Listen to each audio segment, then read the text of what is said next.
calling for the Indian authorities to allow independent doctors to examine a Scottish man who's been held in the Punjab for 500 days.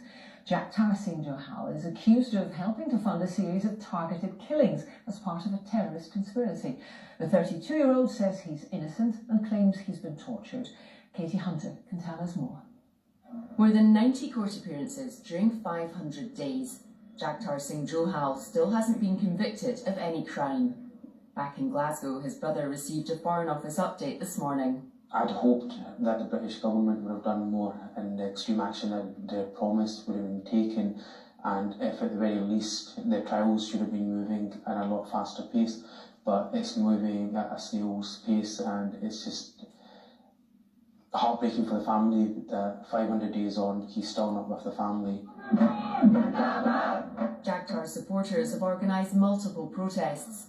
The 32-year-old claims he was tortured in the days after he was arrested, a claim the Indian authorities deny. One human rights organisation says an independent medical examination is long overdue.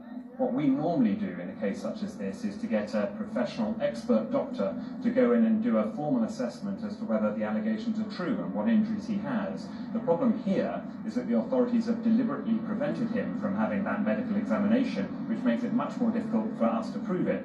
The High Commission of India in London told the BBC Jaggi Singh Johal is a subject of anti-terror investigation.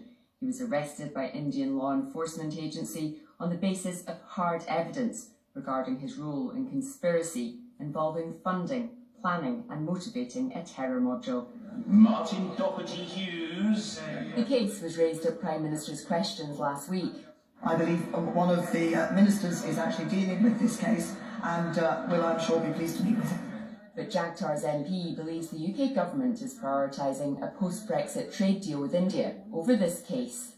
Therefore, what the Foreign Secretary is doing is sacrificing the legal and human rights of a UK national, a young man from Dumbarton, for a trade deal with India which might actually not work in our benefit.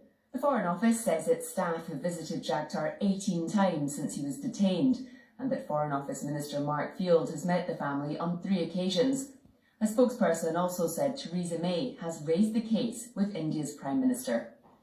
Jaggi Singh Johal is due back in court tomorrow.